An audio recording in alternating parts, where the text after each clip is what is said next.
Welcome to the Placeholder Podcast, everybody. I'm Caley Fretz. Joining me today, Jonny Long. Yeah, sorry, I thought we were doing the non-talking thing, but we're here, and I'm ready to go. I'm pumped. I've had a day already. Ronan Mc Laughlin. I am caffeinated to the max. Ready to go. Ooh, ready to go. Kit Nicholson, are you drinking an alcoholic beverage? I'm not sure I like this reputation, but no, I'm not today. It's only Crabbers. Quick question. Ronan being caffeinated to the max, I thought that happened at the Ross, and if that is the case, then I hope that's not happened because you're currently inside your nice house. That the Ross was merely training. That has increased my threshold and my tolerance for caffeine, so I can push even higher than, what was it, 1,500, 2,000 milligrams, otherwise known as 2 grams of caffeine.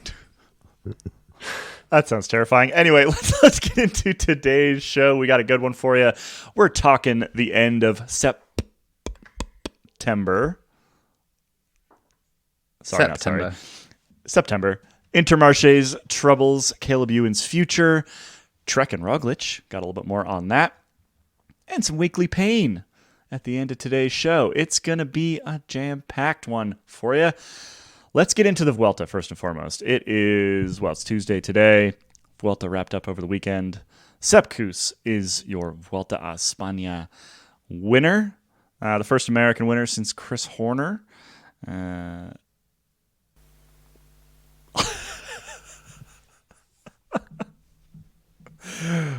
wish people could see faces.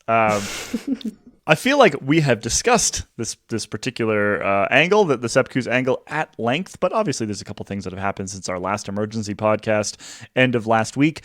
First and foremost is that we had the sort of Jumbo-Visma turnaround, the PR push, the branding efforts all around GC Kuss. They kind of embraced that. They had stickers made up. They had a special bike.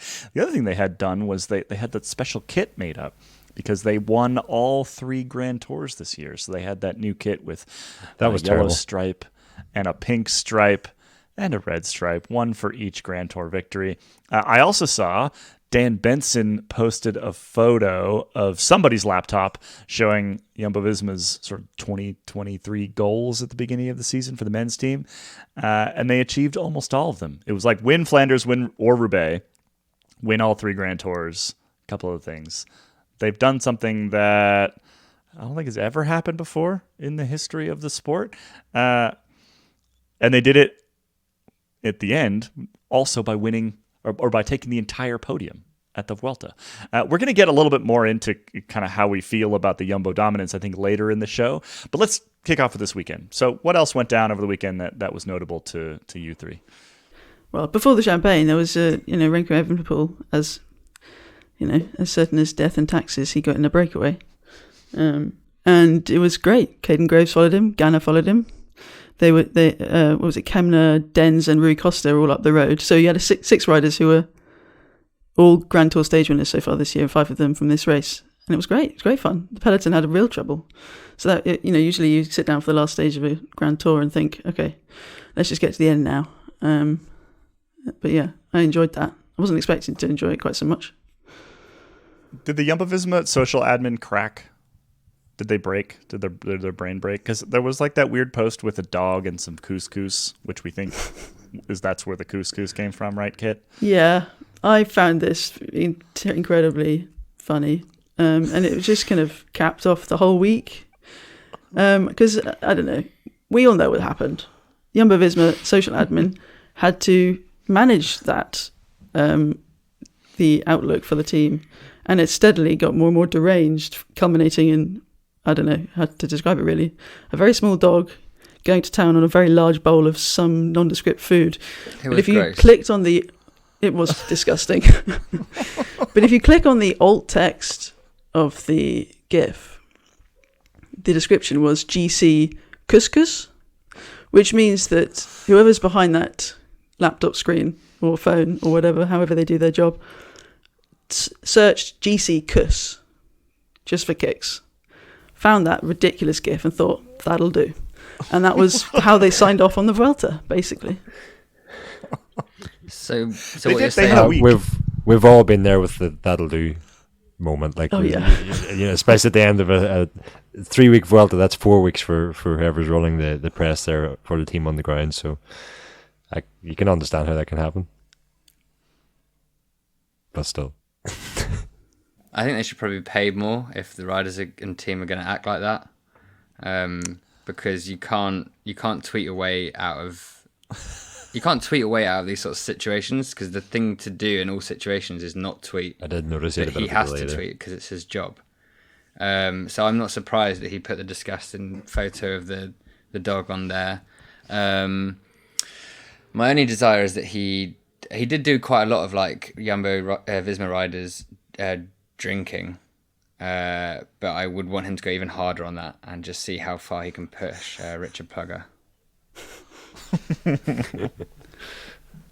Yeah, the champagne showers were spectacular. It was good, wasn't it? But yeah, Kuss knows how to operate a champagne bottle. Yeah, but they were like directly spraying each other like in the eyes, and it looked like quite painful. And I thought like midway through watching it, that'd be the perfect point to put your sunglasses on, and also that would just look much cooler. I feel like with those like crazy. Johnny, you should be working in PR, man. What are you doing with us? You should be working in PR with a thought like that. Like, forget your watches that are stuck on the single screen. Put your sunglasses on so you don't get champagne in your eyes. It's a sponsor's dream. How has somebody not come up with this before? Like, how have we not seen that like in every sport on the planet at this point? It'd be good. You'd think, right? As a means, or the old, remember the Peter Sagan goggles, like the moto goggles he used to put on the side of his head? Yeah. I mean, talk about the best way to protect your eyes from champagne, a set of moto goggles. Yeah, there should be standard issue for Biniam Girmay. So long story short here is that the Jumbo had a really fascinating week, and I would say that some of the staff behind the scenes probably had a pretty fascinating week last week because, yeah, I mean they were getting absolutely pounded from all sides. Just whacked in the face from all sides all last week.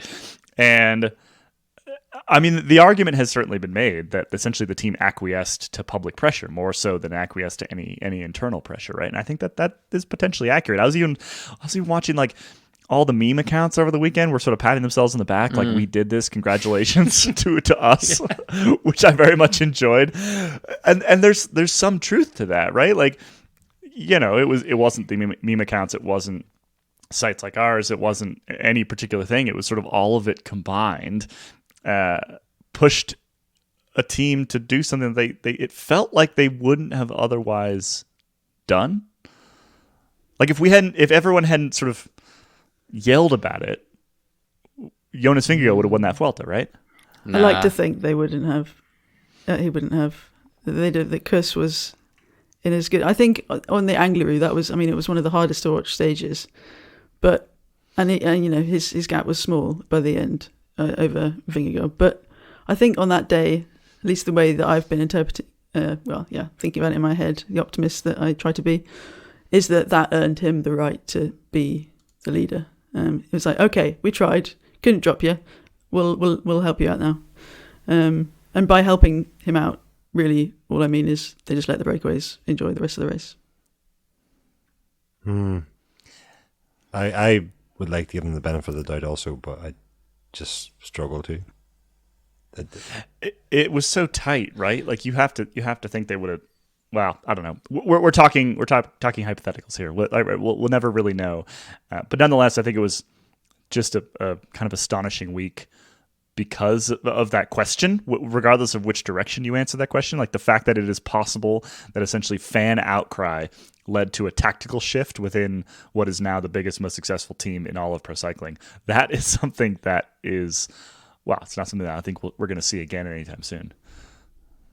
It also just goes to show, I mean, yeah, they gave us a lot more drama than even their dominance might have suggested, but it also just showed how anonymous and absent everybody else was in that GC race, because Juan Ayuso did a lot of, he was on the front a lot. Well, yeah, news to me too, Ronan. But Juan Ayuso and Enric Mas and that lot, they occasionally attacked in the last few hundred meters, but that was just to kind of, I don't know, get a nice view of the finish line. It was quite sad, really, that it was so anonymous. And Enric Mas, well, he should have won last year, in my opinion. He would have won if he had better technical nous. I don't know, but let's not go back to last year. But yeah, so it was just the whole week. You look at the GC at the weekend, and it's like, oh yeah, there were some other riders racing, like Mikel Landa and Juan Ayuso and Kjan Uijtebroeks and Vlasov. And Vlasov. Attacking his own teammate exactly, again. Yeah.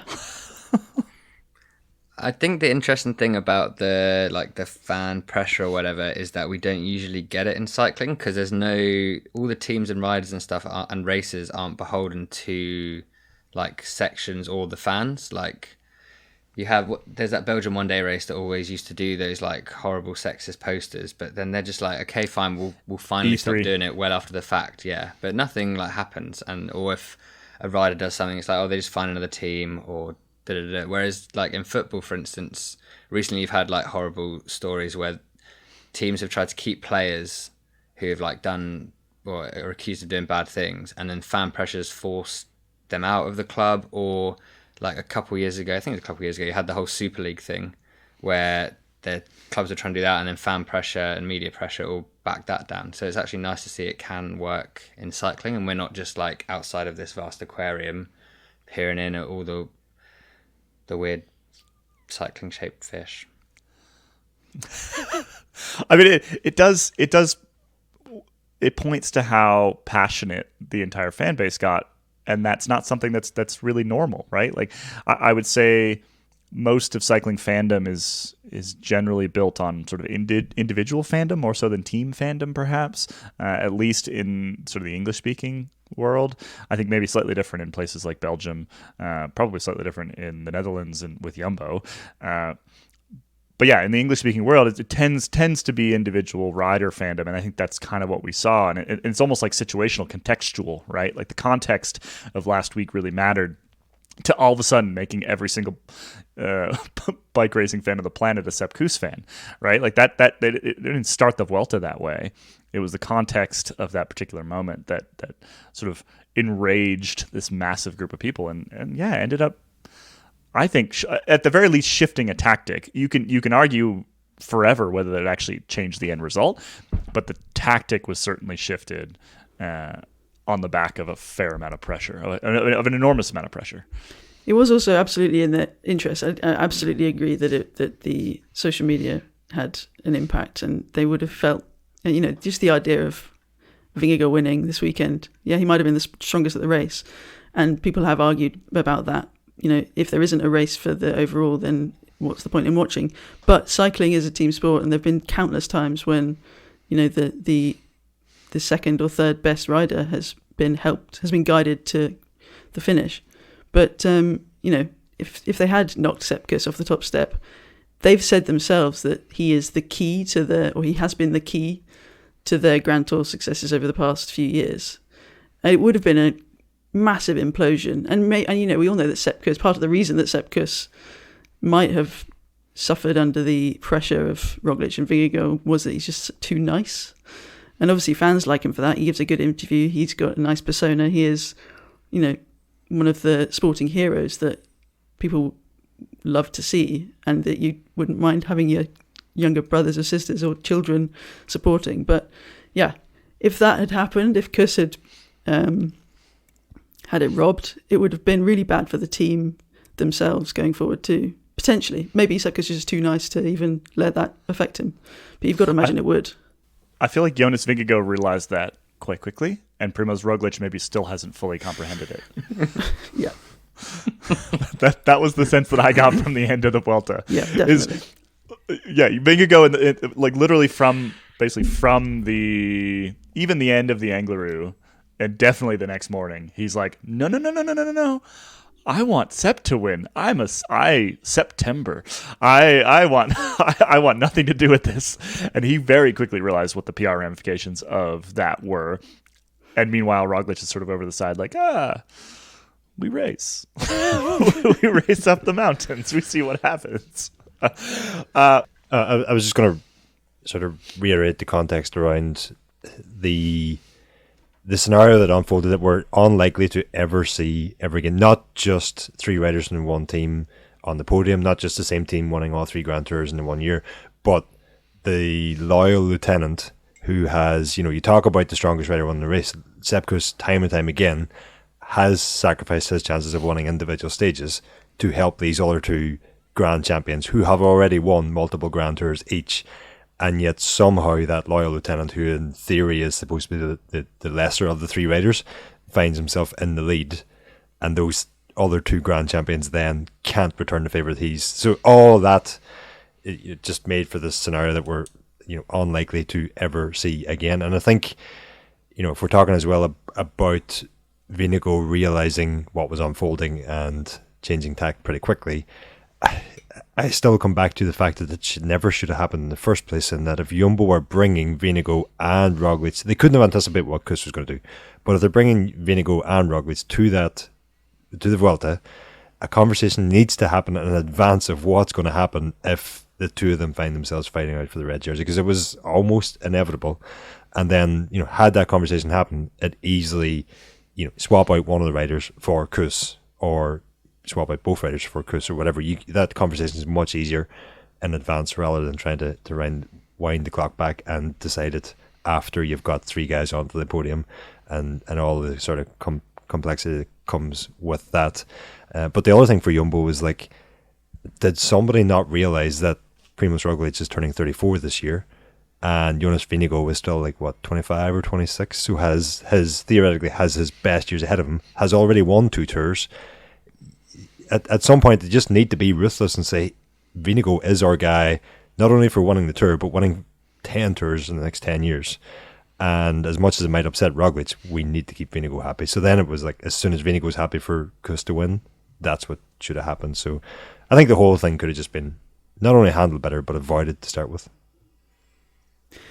Yeah, on your point about the leadership, the characters at the top, and particularly Roglic, I think it was a perfect example. It's like a live action BuzzFeed quiz. What type of rider are you? Because you have Roglic and Vingegaard, Roglic especially, being that sort of extreme killer instinct, winner takes all, go for it 100%, never mind the consequences.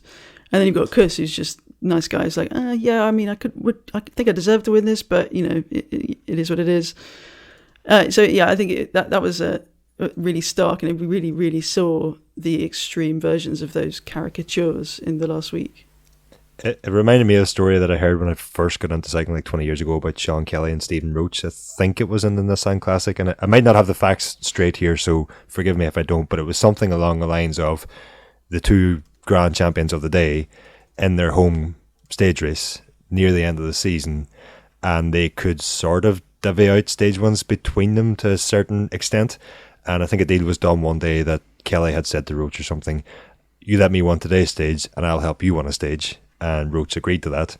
And then the next day, Kelly went and took his second stage in a row, and Roach's argument afterwards was I thought you were going to help me to win a stage. And Sean said something to the effect of, I said I would help you win a stage. I didn't say I would help you win today's. So it's kind of like that killer instinct that, yes, I have, for Roglic, yes, I have 3 or 4 or 10 Vueltas to my name already, however many it is. But he still wanted another, and it didn't matter what got in the way. And I suppose the way he's thinking about it is, I might not be in this team next year. I don't really have to think all that much about these people's, how they're going to feel about me going forward or whatever. I've only got a couple more things on this. When we've been talking about, we can't believe that they didn't ask the question and decide this beforehand. If you've seen the picture Daniel Benson tweeted of the presentation at the start of the season, I can now buy in more of the sort of organized chaos theory, because that presentation looked like it sucked. I don't have a real job, I don't make presentations, but I know that's not how it's supposed to look. It's just someone one day was oh, what do we want to do this season? Win all the Grand Tours and Paris-Roubaix and da-da-da. That was mad. And then in hindsight, one of the biggest travesties would have been that we wouldn't have got to see Sepp Kuss sing the national anthem. Maybe this is just because I'm big into the American national anthem at the minute. like watching Americans sing it. It's just fascinating. But just like him up on the podium with Roglic and Vingegaard at the side, like, what the fuck is this? Was great. And he did that, and he really went for the home of the brave bit, which I always appreciate. You gotta sing the. It's a good anthem. You have to admit. It is a great anthem. There's some real crap anthems out there. It's a pretty good anthem. British. It was pretty. It was pretty. Not shocking to me, but stark. The difference between the reaction to this win and Chris Horner's win in 2013, which I was working at Velo News at the time. I was working for the major American cycling publication, and for many reasons, some of which we can't really say on air, but relate to rumors around things like redacted riders in the Reason decision and things like that. There was just very little. It was a very muted response. It was a very muted response to Chris Horner's Vuelta victory. Certainly absolutely nothing like what we saw in the last week. Certainly absolutely nothing like what we saw over the weekend. And I think it's a good thing. I think like this is a much healthier response to the first Grand Tour win for a country in 10 years. It's a much healthier response. Interesting you say that. I remember that Horner winning, I think it was 2013, wasn't it? And I was at the time, it probably wasn't in my peak Vuelta fandom period. That might have been like 05, 06 before before Roberto Heras was caught and all that, but just as I was getting into cycling. But definitely 2013. I was a big Vuelta fan at the time. I was living in Belgium at the time, so I had nothing to do. I also wasn't getting selected for teams at the time, so I doubly had nothing to do in a house with nothing but a TV. And it was kind of one of those you just like, you watched the Vuelta like it was you were watching the news or something in a country that you didn't really care about what the news was. This is a bit different this time around, yeah. Hugely different. I think Kuss has been the perfect sort of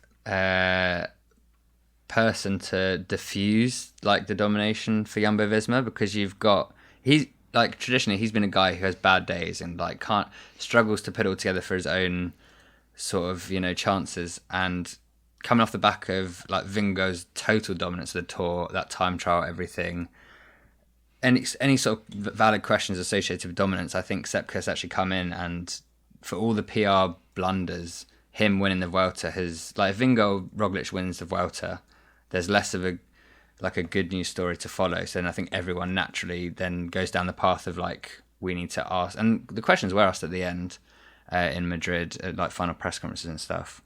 But I think it would have been very different had it been one of the main guys just dominating again, instead of it being like, oh, and Kuss can also do it.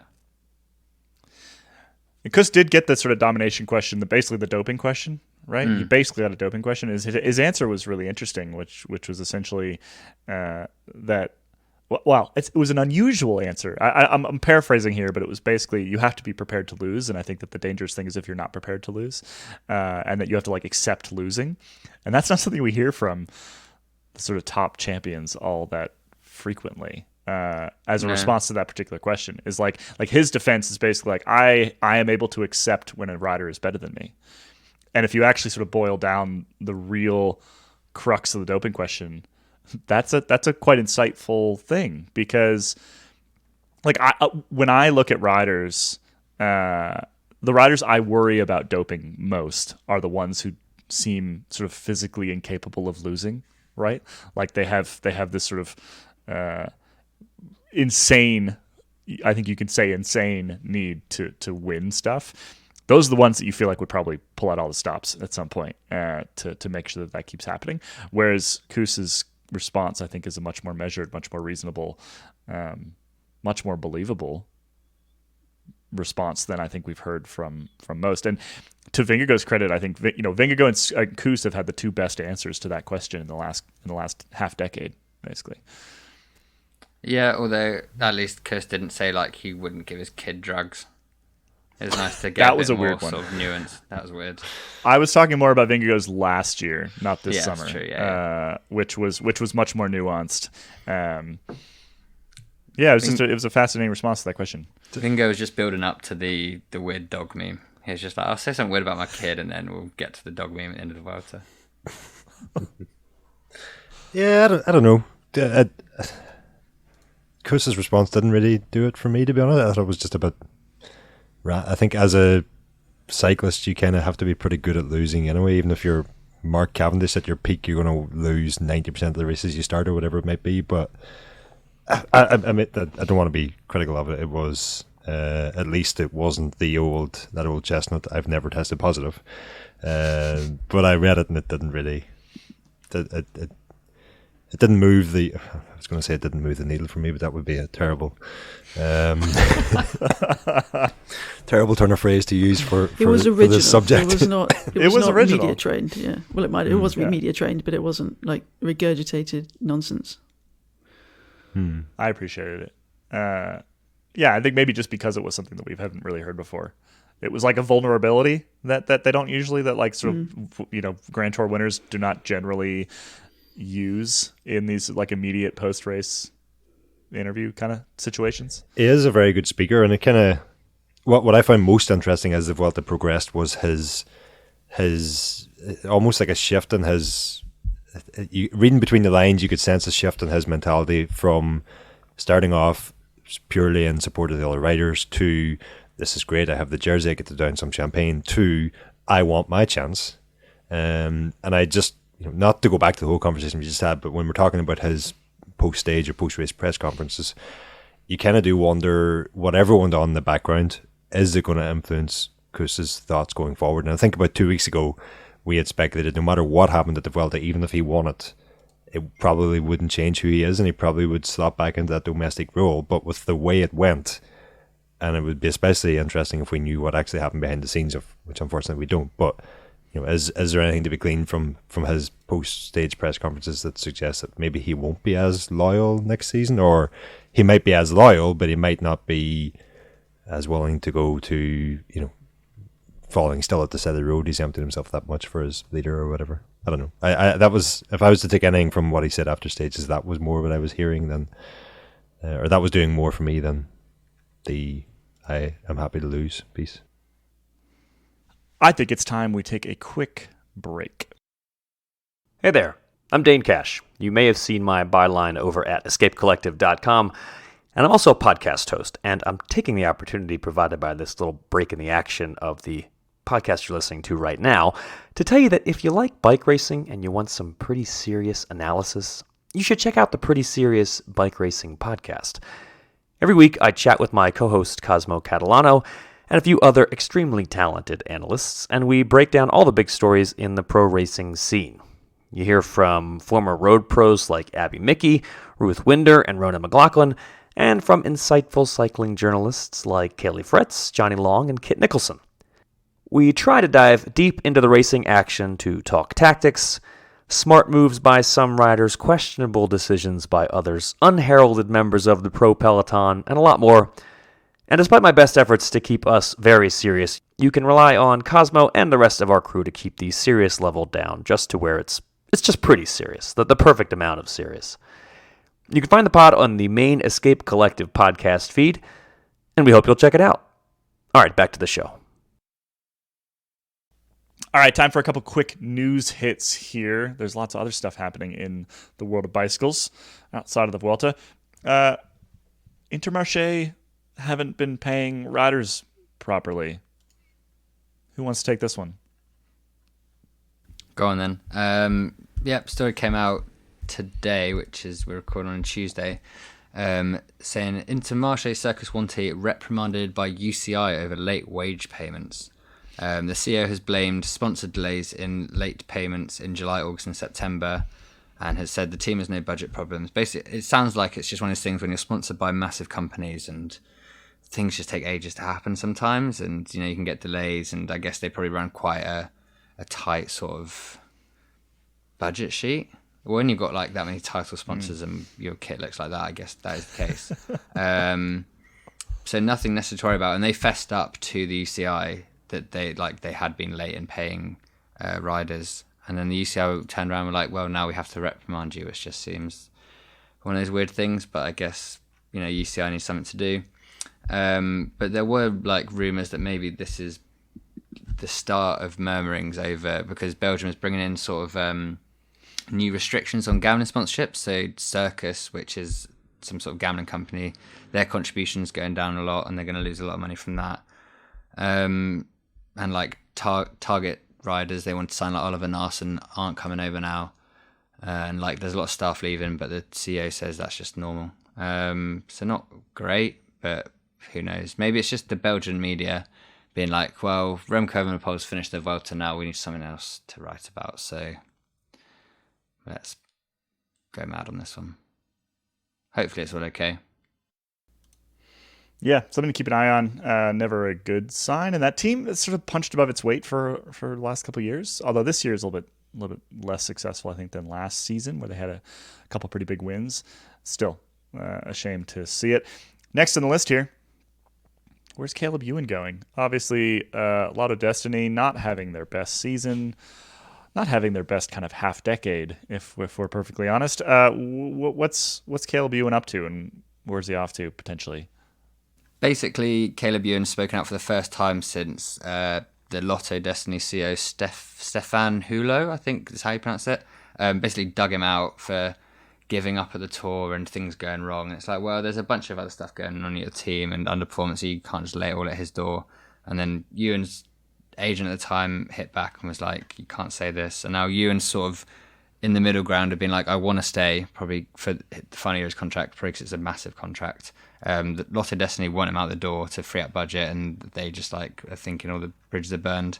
And Ewan's like, maybe I'll go somewhere else, but right now I'm staying here. So hopefully he gets what he wants, and also that if he ends up staying for next year, they don't just send him around a bunch of like 1 point pro races. Isn't that all linked to the change of bike sponsor for Lotto Destiny, and that I think Ridley were covering quite a considerable chunk, if not all, of Caleb Ewan's salary, and Lotto needed extra money to cover Arnaud Delis's new contract, and so Orbea came in covering Arnaud Delis's new contract, but not, Lotto have then lost Ridley's money. They're not going to get Ridley's money if they're riding Orbea bikes. So I think there's a whole mess going on in the background there. I don't know how accurate all that is, but that's certainly what the rumours are. Well, they should have thought about it. And then also at the weekend, one of the sports directors on the development team was trying to get back onto the race route through like it sounds like a train crossing. And the signalman was obviously like, no, you can't because it's closed and there's a train coming. He's like, but I need to be in like the GP Rick Van Looy. And the signalman was like, no, don't care. And then the sports director like apparently hit him and has now been suspended by the team. So just every time this team can like just add to the bad vibes that's going on, it kind of happens. It's a shame for Ewan that Dylan Groenewegen has his sprinter's seat on the bus at Jayco, because that would be, I would imagine that he might even have had a conversation with them already. I mean, both of their contracts are up at the end of 2024. Groenewegen and Ewan. So big old switcheroo.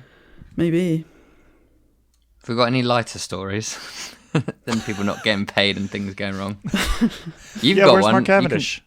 Oh, where's Cav? I more wrote that down on our prep Is this sheet the return of Cav Watch? Question. I can tell you where Cav is.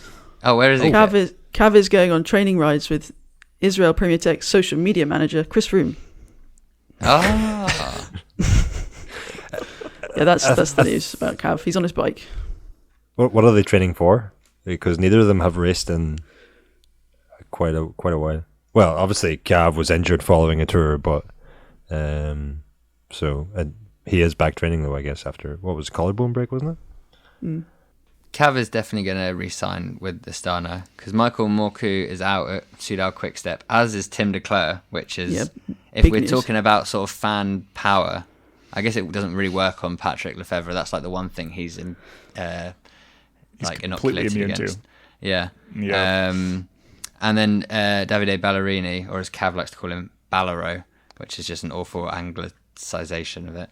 He's back at Astana as well and was kind of one of his lead-out guys. So Maybe it'll be like Aaron Rodgers at the New York Jets, where all of his buddies come along, but then the main star doesn't turn up. There's one for all this. Is the Ballero not a type of dance or something? Hey? What, like ballet? Ballero? Ballero? I don't know. Certainly not a Caley. It's also There's the one name like of Castelli's aero arm warmer things that go onto your skin suit. The Ballero Oh, sleeves. of course, yeah. That must have been where I was thinking of, yeah. Well, so you heard it here first. Cav back to Astana for 2024. Yeah, I think we're just a lot gonna of people are report it. guessing this. We're just going to report it like it's actually happening. Should We we want it to happen.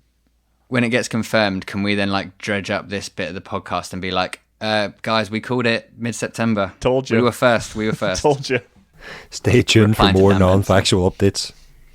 Remember last year where there was like we got a photo of him showing up at team camp, like getting picked up in an Astana car. Remember all that? That was fun last year. Yeah, Yeah, it was really Good good times. fun, that. it was. It was. We got one last little we got one last little news tidbit here. This actually relates to some of our earlier conversation around the Vuelta.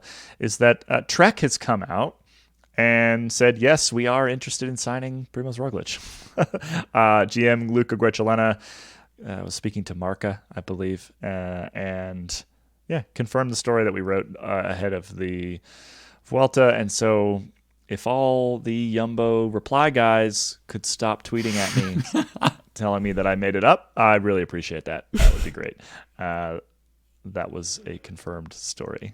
That's why we put it on the internet. Anyway, there's your news roundup for this week. We're going to take another quick break and then come back with some listener questions.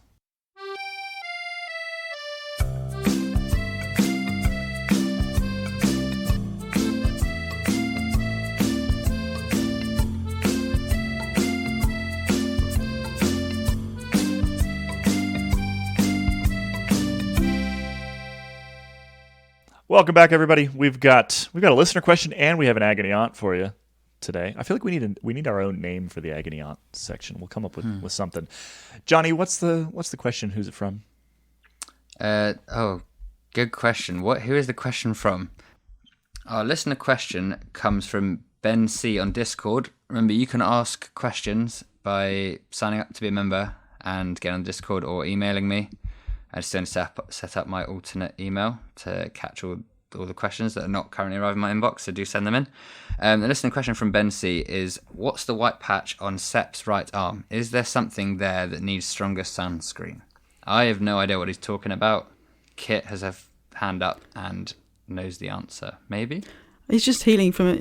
The healing skin from a crash is more vulnerable to sunburn than the skin that he's already got a nice strong tan on. So it needs a little bit more protection. That's my understanding. Isn't the plaster above his eye from the crash that he had in like the last day of the tour or second last day of the tour? Yeah, I think that's possibly the same injury. So still healing skin, basically new skin. That cut on the penultimate day of the Tour de France must have been pretty nasty, considering he's still wearing sort of like a butterfly bandage of some sort over his eye. Well, which would make sense. For anybody who listened to those daily pods, you may remember me saying something along the lines of, I just saw Sepp at the top for about 2 seconds. We were trying to interview him, but he said, I need to go find a doctor and get stitches. So he was very clear on how deep that wound was at the time. And it must have been quite nasty to still be healing at this point. I think that the elbow is probably the same thing. Yeah. Just some real epic sunscreen on a spot that was removed by the road at some point at the end of the Tour de France. Well, there we go. Myth busting again. Nice one, guys. It's probably just testosterone gel, I would say. Just right in the elbow. It's not. What I did when I didn't know the answer to that question, it made me realise that I don't live in a hot enough country where I'd ever have to know this, and also that I don't ride my bike fast enough to like crash it. So that's great. Johnny, may I just say you need to be aware of the dangerous effects of the sun's rays no matter where you live, and that also some of the slow speed crashes can be the worst. So Oh, Yeah, I well, just that's asked Mark even better then. Cavendish. Yes. That was his excuse for why it was so bad, wasn't it? That we were going slowly. Okay. What's our agony Okay. aunt today? Agony Aunt. Before we go into it, I thought we'd decide on a name where it's Agony Aunt, but it's just spelt like Nicky's aunt's surname. Oh, perfect. Yes. Okay, yes, we did Okay, decide great. on that. Okay. Might work better on paper than in a podcast, but still. That's what I like about it, though, is that it doesn't work for a podcast yet. We're going to stick It's an with it in-joke. until we get told not to. It's an in-joke that everyone's in on. So we do say agony aren't from there on, Aunt, rather than yes.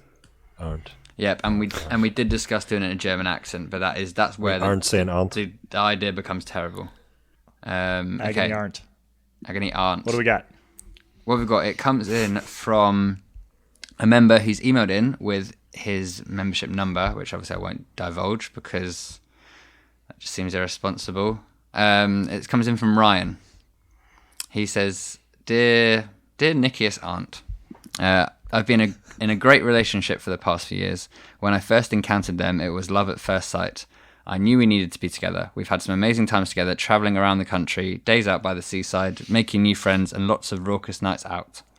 The problem is, I've recently found my eyes wandering and head turning for other more fresh-faced competition, and there may have been a small dalliance with a former partner over the summer. I know I should be happy with what I've got, but how do I reignite that spark? I guess what I'm asking is, how do I recommit myself to being happy with my specialised athos? Very good email. Kind of seen what was coming. Kind of read what was going to happen there. Still Easy, very, very but good. still, yeah. it was entertaining. Yeah. But it was very well done. It had me questioning at Thank you, one Ryan. point. Definitely, I thought, is this going to be something not suitable for a cycling podcast? I feel like we need additional information on the former partner. What came before the Athos? Ah, Right. yes. Yeah. Or what are the issues with the Athos? I mean, if the eye is simply wandering, is it just a matter of a new set of wheels, some new tires, perhaps something to sort of I was freshen going to it say up? tires. Yes. Yeah. Yeah. Go get a little makeover for the Athos. Sometimes I feel I could use some new tyres, so I think it works. It works for everyone. I think- Thinking about the Athos and what type of bike that is, being lightweight focused bike, perhaps setting some sort of goal that is in keeping with the spirit of that bike might then distract you from looking at other bikes that are probably going to be heavier. So maybe, I don't know, I'm not saying Hill you should do climb an season is Everest thing coming or up. something. Yes, hill climbing, yes. If Maybe they're in the that's- UK, then maybe it's time to get some, silverware for the Athos. I definitely think a new set of tires, maybe tan sidewall or something like that. Maybe a good deep clean all over. Bit of TLC for the Athos. Maybe get the hacksaw, chop off the drops, that sort of thing. Take off one of your chain rings, remove Don't the do that. front divider, Drill some holes in your saddle. drill some holes in your saddle, drill some holes in your levers. Yeah, I think it should rekindle the flame. I definitely think a little retail therapy is what is required here, and yeah, a little, some new tidbits for your Athos. Not I sure can't- that's solid advice to be giving. Spend more money. I think just Well, they have asked us set a goal that's the going to. question. Yeah. But I think set a goal that's going to. Relationships are expensive, Ronan. I don't know what you're. I don't know. I just think setting a goal for something to aim towards would maybe help him fall back in love with that Set bike a goal without having and to drill spend holes in any it. money. You're basically losing money. Yeah. All right. So yeah, Hill Climb Championship There we go. on the Athos. There's your goal, and that should rekindle, I would think, because it's probably the best bike you could find for that, or close to it. I can't tell if I've enjoyed or I'm like sickened by the whole like discussion in terms thing. I don't know. I think this member should get in touch with me on Discord, and we can share some thoughts back and forth on what might rekindle his love with the Athos. Well, Wow. There we go. We could take Wow, look at that. Ryan's got relationship therapy out of this. Yeah. One-on-one. Ryan, thank you for sending that question in. That's a superb question. Yeah. And just as a reminder, you can send us your Agony Aren't questions on Discord or straight to Jonny Long, johnny.long@escapecollective.com. Jonny, no H. Just as a reminder, Jonny, long. keep them cycling related, not relationship related. Either way, I just Whatever you want to do. don't want them to be like very blokey. That's the one rule. Not blokey, because it'll make me feel sick. All right, it's time for our weekly pain. As a reminder, the current standings: Kit in the lead with 5 points. Dane and Johnny tied with 4. Ian with 1. Not here. Not going to gain anything today. And Ronan, you still got 0, unfortunately for you. The game today is Price is Right rules. So you're going to give me a number related to the question that I ask, and you cannot go over the real number, the answer number. Those are Price is Right rules, right? Reverse Maya Sabla rules, basically. So, for example, if the answer to this question that I'm going to ask is 100, and you say 99, you have a very good chance of winning. If you say 101, you have no chance of winning.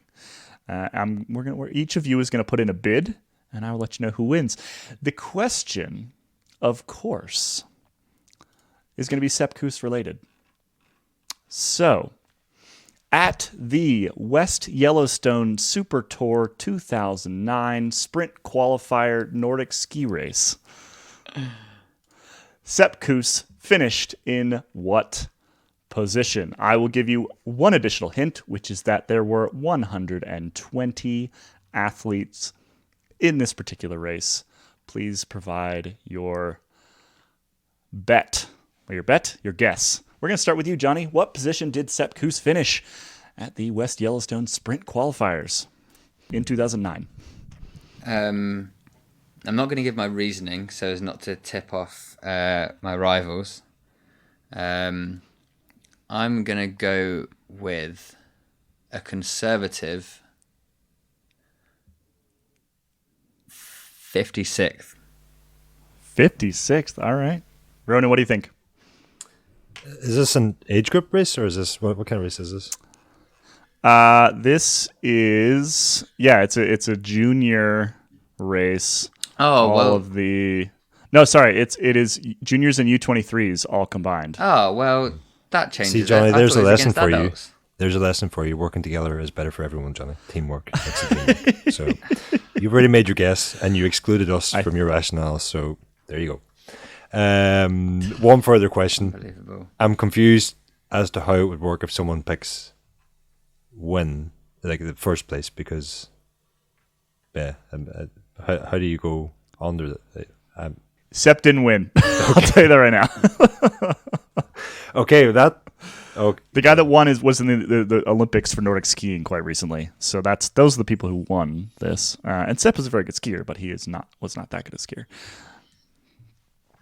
What do you think? I'm going to say 23rd. We got 56th. We got 23rd. I'm going to write these down so I don't forget. Kit? I have no idea. I'm just going to imagine he was quite good. That is. Do any of us have an not idea? Amazing. Yeah. No, I know. If you had any idea, this would be no fun. This is very true. Okay. Well, I'll just say the first number that popped into my head, which probably has nothing to do with Kuss at all. 13. 13. You have high standards for Sepp Kuss. The He actual just win the Vuelta. The actual result, so in 2009, Sepp Kuss would have been a junior racing a whole bunch of much older individuals. He finished 97th out of 125, and so therefore Johnny wins this point. Do I get a fan club card? You don't. Johnny, your negativity has once again rewarded you. Why change? We're doing. There'll be 3 questions here, and if we end up with a draw of some sort, then of course we have rules in place to deal with that, which is fine. Your next question. The headline of this piece is Sepp Kuss leads Durango Steamers. U14er Sepp Kuss has been busy this winter, the story says.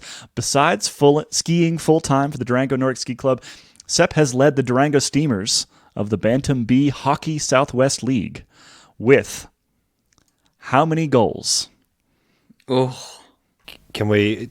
How many goals did Sepp Kuss score? Which publication did this story appear in?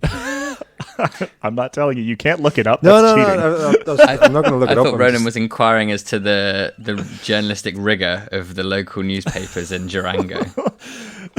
No, this is actually on the Durango Devo website, which is the mountain bike Devo program, the development program here in Durango that has created. There's a photo that I put up on my Instagram today, actually, that is Sepp Kuss and Howard Grotz, who was an Olympian in Rio, as like 13-year-olds in Durango Devo. It's created quite a lot of talent, or ushered through quite a lot of talent. So, But we're how many talking about goals? hockey. Yeah. Yes, how many Can I- goals? How many hockey goals did Sepp How Kuss many score games? for the U14 Yeah, that's what I was going to Bantams? ask. How many games? And then how many goals do you typically score in a hockey game? Well, I'm assuming it's Nine ice games. hockey. Hockey or ice hockey? Yeah, ice hockey. Ice hockey. What other kind of hockey? Well, we play field hockey in the UK because we don't get You're ice. speaking to three people who only know how to fall down on ice. Ice I'm gonna have a good hockey, guess. 9 games. oh, okay. The average score of a hockey game is usually like 3 to 5 or something. Yeah. This is a bit Yeah. like Actually, that's probably a bit high. Even. Yeah, it's a I bit don't know. high. I don't know. I'm not a hockey player. Junior and he was hockey. the leading scorer for this team. He was the leading scorer on his team. He played 9 games. How many goals did But he they could have sucked. score? They could have been the worst team. They had one goal and he scored it. They're Yeah, actually exactly. second in their division behind Telluride. Oh, those goddamn Telluride something. I can't even think. I'm so non-American. I can't even think of what you'd call the Telluride junior hockey franchise. We're going to start with Kit. How many goals? We're going to go over the other direction. Tell you goals. And again, it's Price is Right. So if you go over, you're Yeah. out of luck. But if you're under, you're all right. I'll go 18. 18 goals. Wow. That's a solid. He's a good hockey Top player. scorer. I don't. Yeah. Ronan. I'm going to say 5. So they're not a good team in Renan's imagination. I think they have many goal scorers. Yeah, but he's Johnny. the top one. I suppose if you got Logically. many- Yeah. Okay. Carry on. My answer is 6. Ronan gets the point. He I'm scored ready. exactly 5 goals Wow. for the Bantam B Southwest, or for the Durango Steamers in the Bantam B Hockey Southwest Wow. League. I remember 7 it well. assists. See, this 5 is goals, 7 my assists experience in with 9 hockey games. is letting in 19 goals in a game when I was a goalkeeper. Yeah, I was. Was Sepp Great. Kuss playing? All right. Final question. Johnny 1 point, Ronan 1 point, Kit 0 points at the moment. So at the moment, you two are sharing. It's a draw, and you get one big point each. Your final question. We're going back to the West Yellowstone Super Tour. 2009 Sprint Qualifier. This was, I believe, I want to say 2K, 1.5K event. Doesn't actually say. But based on the times, that's what I'm guessing. So you have to guess the time of Sepp Kuss in this event. What's this Nordic skiing? Yeah, Nordic skiing. We're back at the. I wondered if he the had sprint another qualifiers. sport in his background. Nope, Is this we're the back in same Nordic skiing? same race that he finished 92nd? Yeah. in? Same race. He finished 97th. So Seven. okay. So it's probably about 2 kilometers. I've never seen anyone do Nordic skiing because I live in like a proper place. Like we've got other things to do. So A I'll proper provide a warm- hint. I'll a provide a warmer hint for place, all Johnny. three of you. A warmer I'll place. provide a hint for all three of you. Nordic ski speeds tend to be quite similar to like mountain bike speeds, like mountain bike cross country racing That speeds. doesn't help me. Yeah. And I think this looks to me like a 2K sprint. So over 2K, how long did it take? We're going to start with... Do you remember that Ronan this episode time. of Who Wants to Be a Millionaire where the guy asking the question was like, it kind of looks like this is a question to me, but I'm not sure exactly what question we're asking here. No, knew that. It never happened. Do you want me to repeat the question? Would you like to... We need you to know what How the actual long distance was. did Sepp Kuss take to ski probably 2 kilometers at the sprint qualifier in 2009? Ronan, you're first. You gotta give me a minutes and a seconds. I have no idea. I'm going to say 2 kilometers. Well, he wasn't doing 30k an hour, which would be 4 minutes. I don't know, was he doing 15k an hour? He finished 97th, so he was well down in the winter. 8 minutes, 0 seconds, and 3/100ths of a second. Johnny? I'm going to go 8 minutes flat. Kit? I'm going to go conservative this time, which might not be the right move, but I have absolutely not a clue. So Ronnie's got his hand up. It's a bit late now, but just to ensure that Johnny doesn't win, I'm going to ask a follow-up question, and that is, what is Nordic skiing? Because if it involves hills, I would like to change my time. Nah. Well, It does. It's like It flat, does isn't involve it? hills, but the sprints often don't. The sprints Okay. are often quite flat, or we'll have like one little hill in them. I was hoping that would help, but it didn't. I'm just going to pull a number out my arse and say 7:59. I thought that's what was being cooked up. Unfortunately, all of you went way over. Now that I look at this, it was potentially more like a 1.5K. It doesn't say on the results sheet. Not that would have helped, to be honest. It doesn't say on the results sheet. His time in the West Yellowstone Super Tour 2009 Sprint Qualifier was 5 minutes, What? 23 seconds, 24. I as a not particularly good Nordic skier, I have finished Nordic ski races with average speeds of like 25k an hour. Your boasting here doesn't help us, Kitty. I'm just saying that, like, it may be a 2K. It all depends on the course, right? It all depends on the course. So no points for anybody that round. So that leaves us with a draw between Ronan and Johnny. No points for you, Kit. Let's update the score sheet. We've got the overall results after this week's episode. We now have Kit and Johnny tied for first, followed by Dane in second, and Ian and Ronan tied for third. Do I get a full point for a draw, or do I get half a point? You get 1 point for a draw. Weekly Pain lived up to its name this week. Yeah, now I just want to know, Johnny, are you a Roglic or a Vingegaard? Roglic. Ah, bastard. I'm screwed. Have you not seen my massive tattoo of the little Celtic cross on my forearm? All right, it's time for us to wrap up today. Thanks, everybody, for listening. Make sure you get in your agony aren't questions over to Johnny. If you've got any other questions, you can always hit us with those in the placeholders section of Discord, or email any of us, or tweet us, or whatever. No Nordic skiing questions, please. You can ask as many Nordic skiing questions as you want. We're going to do an entire Nordic skiing section over the winter. We're just going to talk Nordic skiing, nothing but Nordic skiing. It's going to be great. Thanks for listening, everybody. We'll be back next week with another episode. Bye-bye. Today's correct answers are Alberto Dainese, Jared Drisners, Davide Cimolai, Juan Sebastian Milano, and Rui Oliveira. Well, that's obvious. All right, we're going to play out on something that I dug up while looking for Sepp Kuss's hockey results and skiing results. This is a song about the 2008 Durango Devo team race schedule. Enjoy. Devo team race schedule. 2008. April 12th and 13th in Fruta. May 2nd through the 4th in Nathrop. What? 22nd in Crested Butte. I love Crested Butte. And July 11th to the 13th in Snowmass. And August 1st to the 3rd in Telluride. Yes! That's the state championships. Then to finish it off, September 6th through 7th in Breckenridge. No. And there's a stage race. It's gonna be fun.